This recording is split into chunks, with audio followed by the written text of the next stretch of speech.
Audio book वाङ्मय 66 युग निर्माण योजना दर्शन स्वरूप व कार्यक्रम चैप्टर 6 पार्ट 73 मृतक भोज भी अविवेकपूर्ण न हो।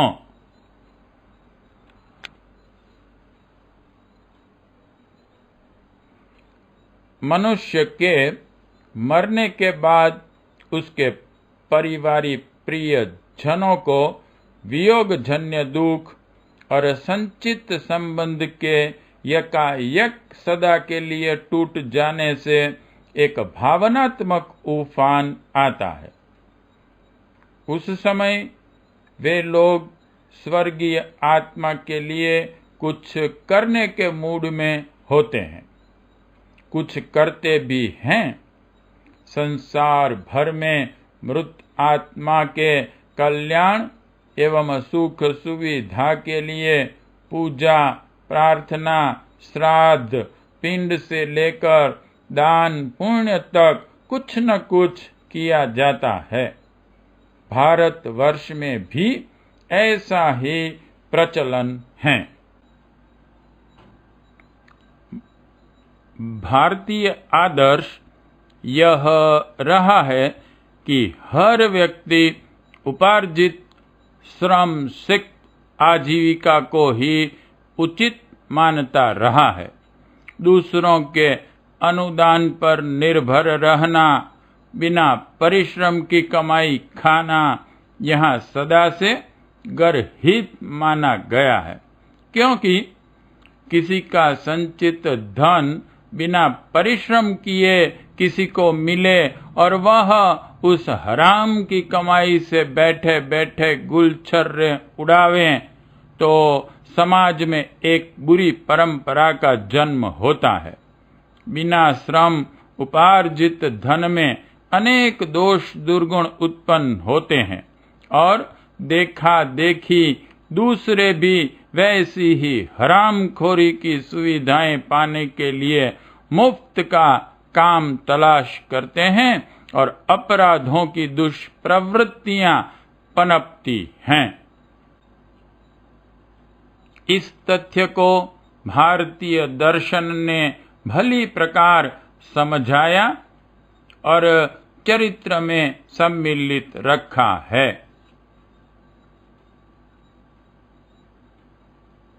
बच्चे जब तक अशक्त एवं अविकसित रहें तब तक अभिभावकों से उन्हें पोषण पाने का अधिकार है, पर जब वे समर्थ हो जाते हैं तो उन्हें स्व उपार्जित आजीविका पर निर्भर रहना चाहिए।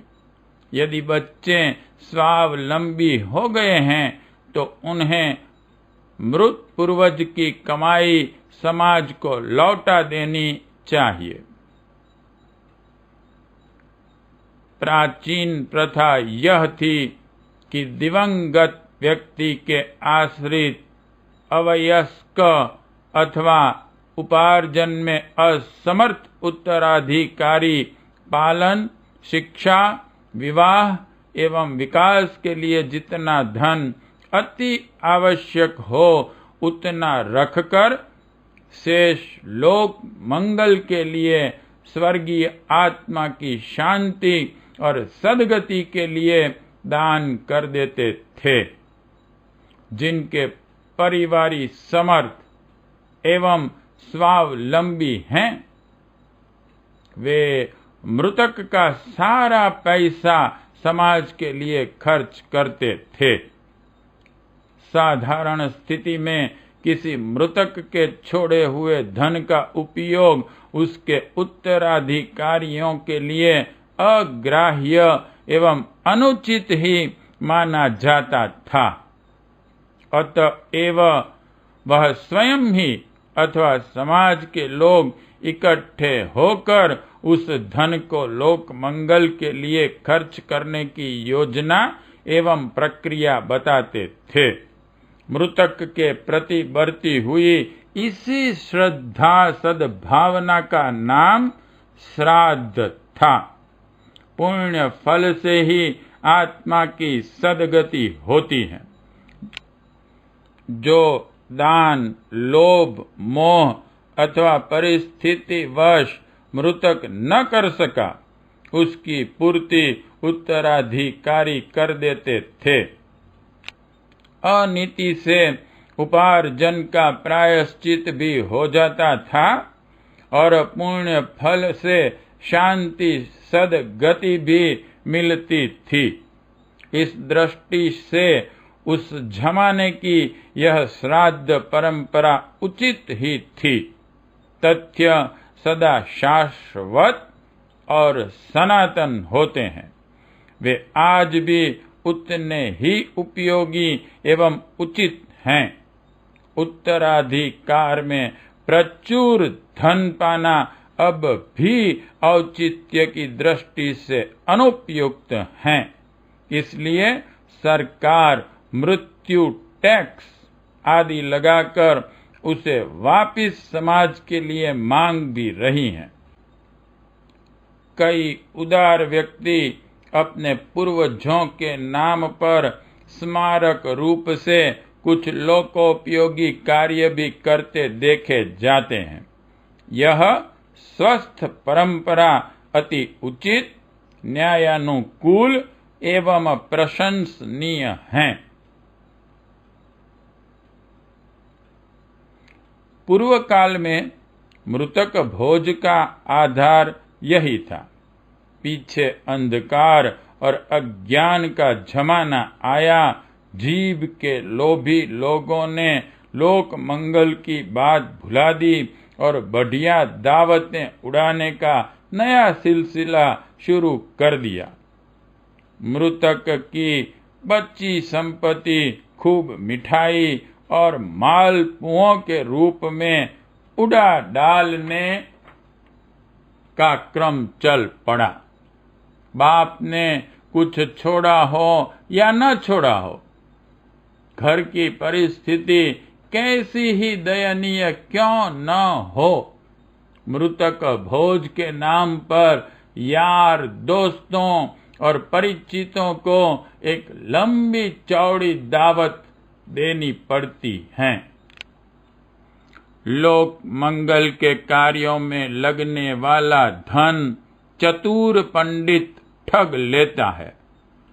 वही चीजें मृतक को दिला देने का झांसा देकर अन्न, वस्त्र, पात्र, पलंग, गाय, मकान, आभूषण आदि झटक ले जाते हैं।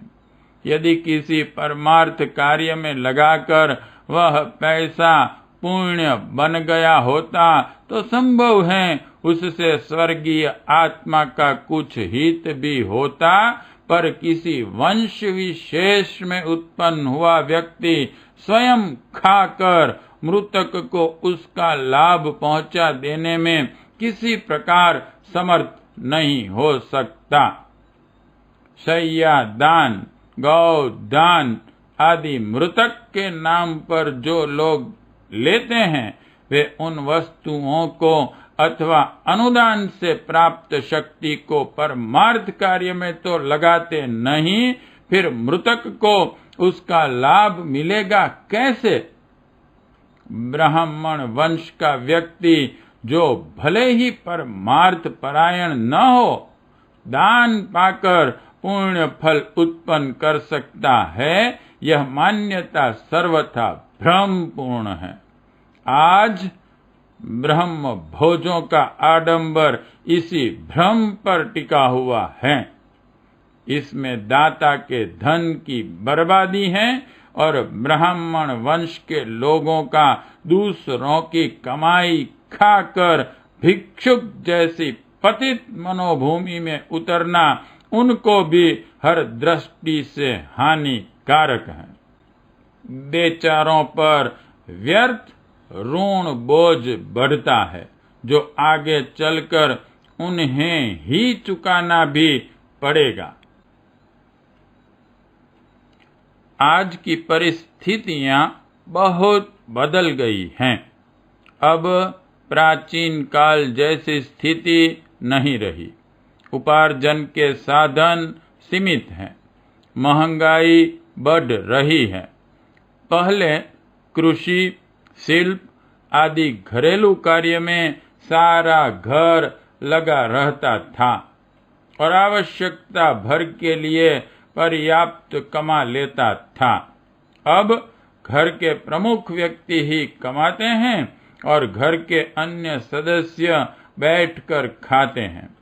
फैशन तथा स्टैंडर्ड बनाने के फालतू खर्च भी एक आवश्यकता ही बन गए हैं तथा महंगी चिकित्सा, शिक्षा कमर तोड़ भार डालती हैं।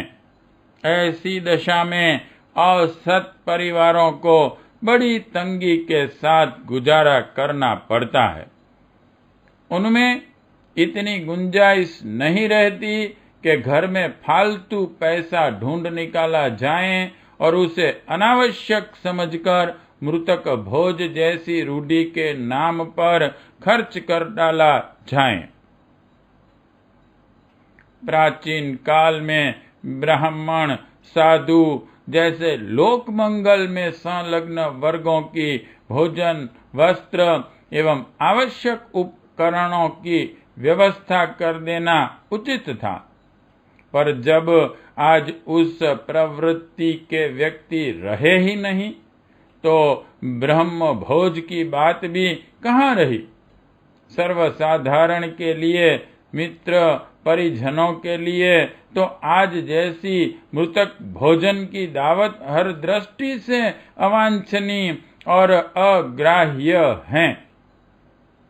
जिसके घर में 15 दिन भी मृत्यु हुए नहीं बीते हैं, जिस घर में लोग शोक संतप्त हैं, एक उपयोगी व्यक्ति के चले जाने से जिस घर को आर्थिक एवं व्यवस्था संबंधी आघात लगा है, उसी आंगन में दावत खाने पहुंचना किसी स्वाभिमानी व्यक्ति के गौरव के सर्वथा विपरीत है।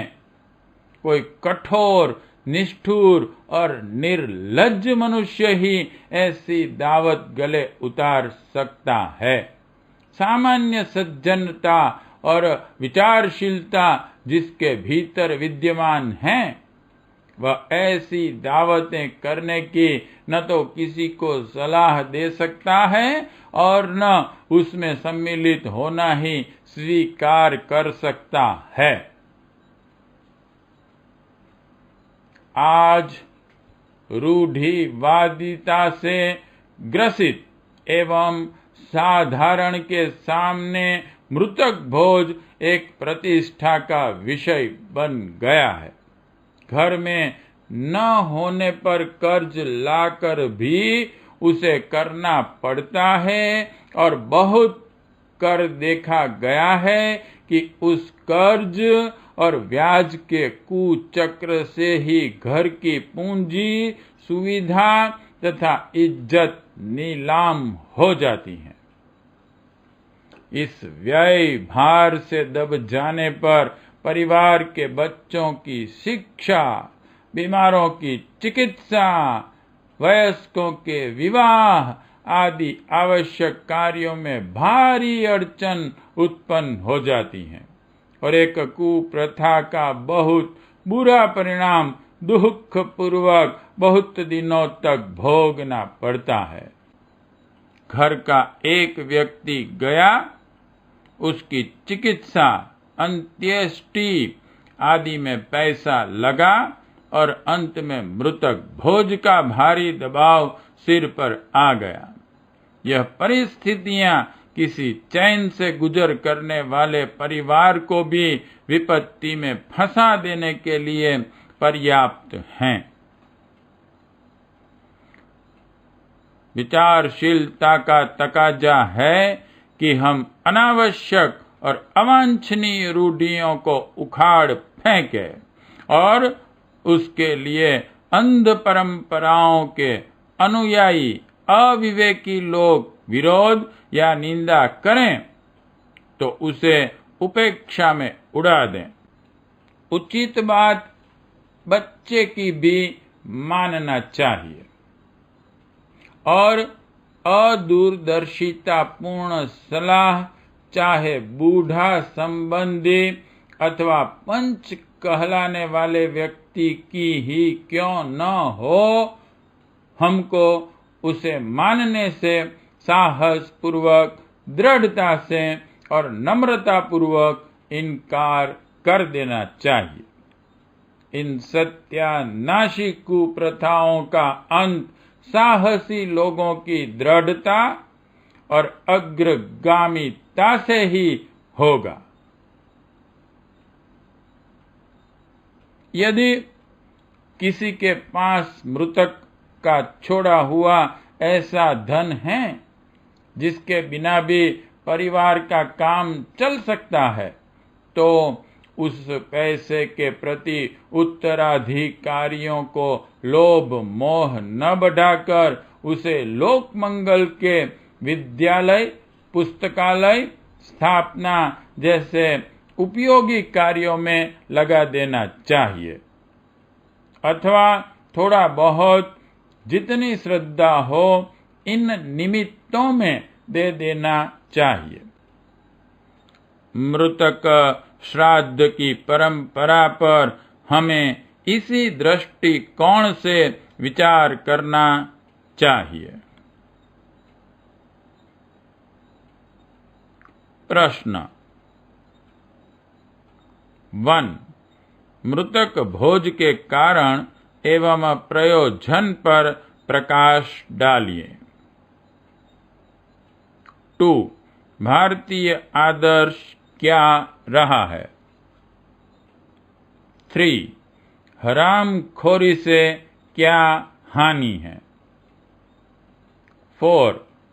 आत्मा की सद्गति कैसे होती है?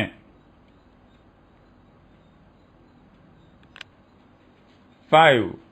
मृत्यु टैक्स क्यों लगाया जाता है? 6. हिंदू समाज की सर्वाधिक ब्रह्मपूर्ण मान्यता क्या है? 7. बदली हुई परिस्थितियों में मृतक भोज अनावश्यक क्यों हो गया है? 8. मृतक भोज खाना स्वाभिमानी व्यक्ति के गौरव के सर्वथा विपरीत क्यों है? 9. सत्यानाशी कुप्रथाओं का अंत कैसे होगा? 10. मृतक की संपत्ति का सर्वोत्तम सदुपयोग किन किन कामों में करना चाहिए? पाठ 73 समाप्त।